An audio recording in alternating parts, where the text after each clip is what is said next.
Salut tout le monde, j'espère que vous allez bien. Donc si c'est votre première fois sur ma chaîne, je m'appelle Asta Yasmine.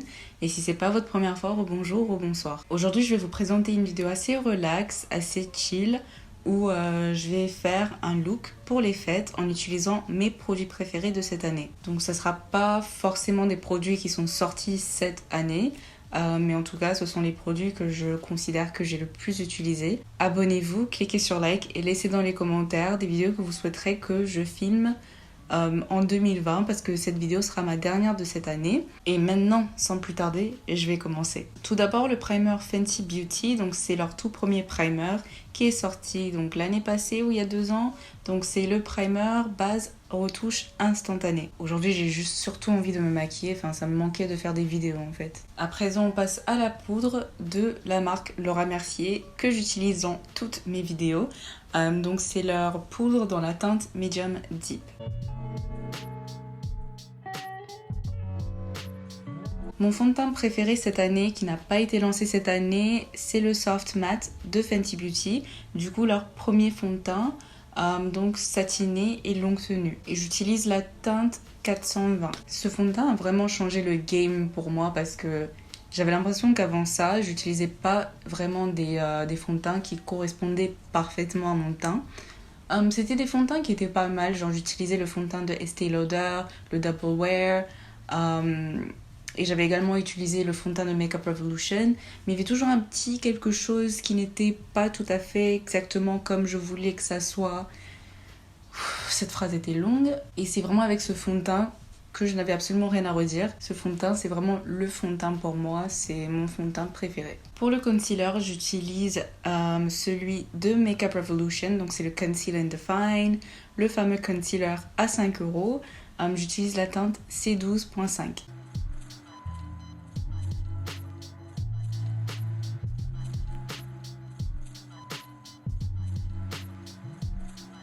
Je vais tout de suite appliquer ma poudre libre de la marque Beauty Bakery dans la teinte Yellow. Faudrait bientôt que je change de poudre.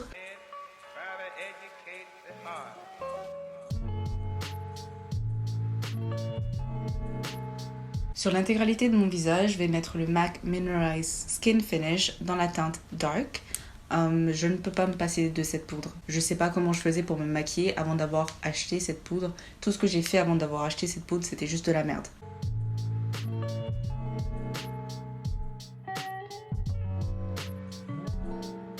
Je montre rarement la manière dont je fais mes sourcils dans les vidéos parce que je trouve que c'est quelque chose d'assez banal et enfin, j'ai l'impression que tout le monde sait le faire maintenant, du coup je trouve pas ça nécessaire de montrer le processus. En tout cas, j'utilise depuis un certain temps le pinceau de Makeup Revolution.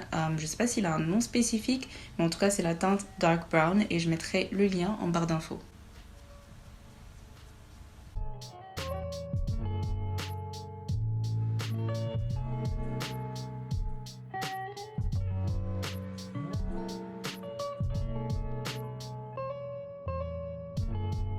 J'ai tellement utilisé ce produit que le nom a disparu dessus. Donc c'est le, je pense, Gimme Brow 3D ou 3+, de la marque Benefit Cosmetics. Et j'utilise le gel dans la teinte numéro 6.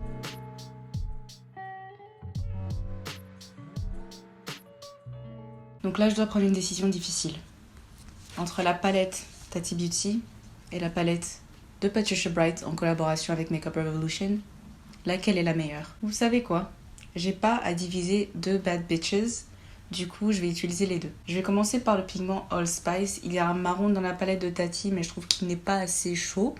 Du coup je vais prendre le marron de la palette de Patricia Bright. Le primer magique de la marque P. Louise, donc c'est leur base dans la teinte Rumor numéro 5.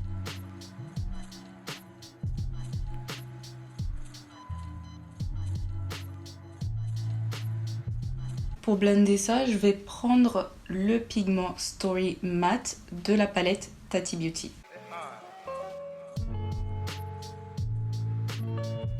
Pour assombrir la partie externe de mon œil, je vais utiliser le pigment Model.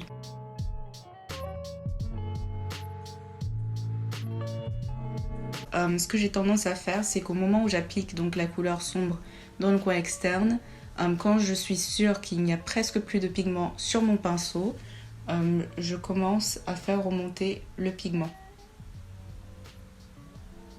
Et pour m'assurer que donc, cette ligne-là blende bien avec tout, je repasse avec le pinceau que j'ai utilisé pour la transition. Il reste toujours un peu de produit dessus.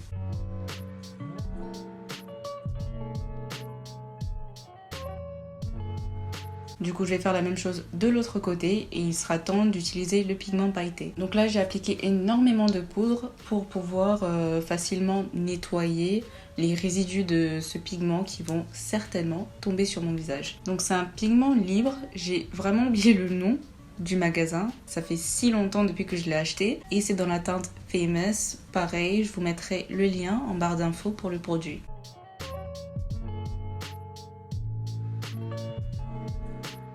Et voilà, donc c'est un look vraiment très simple, mais super joli et efficace. Très rapidement, je vais utiliser les mêmes couleurs mat que j'ai mis sur ma paupière, sur mon ras de cils.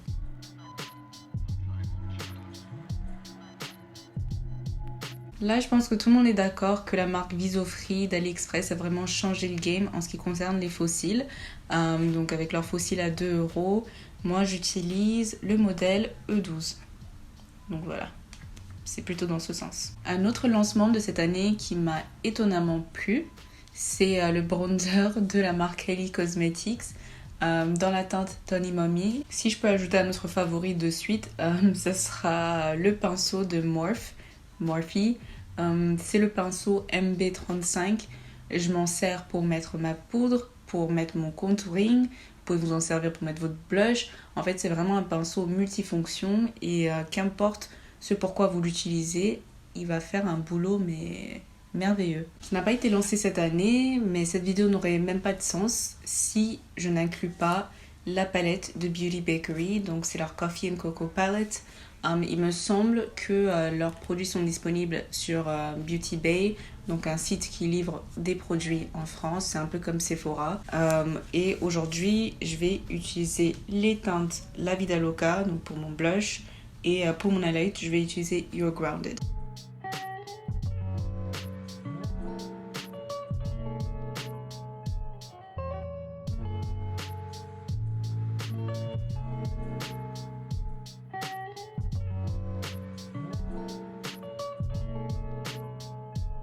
Avant de mettre mon mascara et mon produit pour les lèvres, je vais fixer tout ce que je viens de faire là avec ma brume fixante de la marque MAC.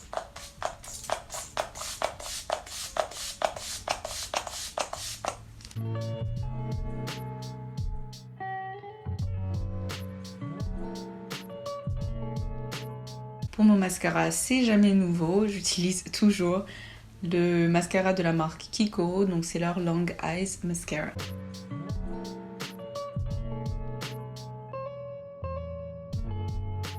Il me faut quelque chose d'assez simple pour mes lèvres vu que j'ai fait beaucoup là sur mes yeux. Et ça tombe bien parce que mon gloss, enfin mon produit pour les lèvres, donc un gloss qui m'a vraiment marqué cette année, c'est le gloss de Aya Nakamura en collaboration avec MAC. J'utilise 2 crayons sur mes lèvres pour ajouter un peu de dimension. Donc je commence par la teinte BFF3 de Colourpop et ensuite je mets la teinte Peach, toujours de la marque Colourpop.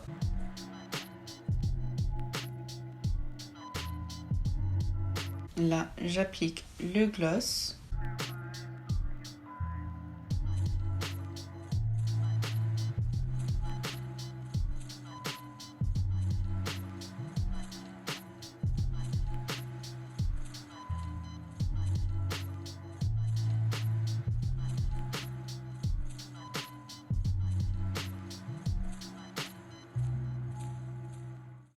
Et voilà pour mon look final, j'espère que ça vous a plu, je vous souhaite un joyeux Noël, j'ai beaucoup de mal à le dire, un joyeux Noël et aussi une bonne année. Je vous remercie pour tout l'amour et tout ce soutien que vous m'apportez dans les commentaires, ça fait toujours plaisir, ça fait toujours du bien et ça m'encourage à faire mieux à chaque fois et je suis vraiment reconnaissante pour ça et j'ai hâte de vous apporter plus de contenu en 2020. En tout cas, je vous souhaite que le meilleur et je vous fais plein de bisous et à la prochaine en 2020.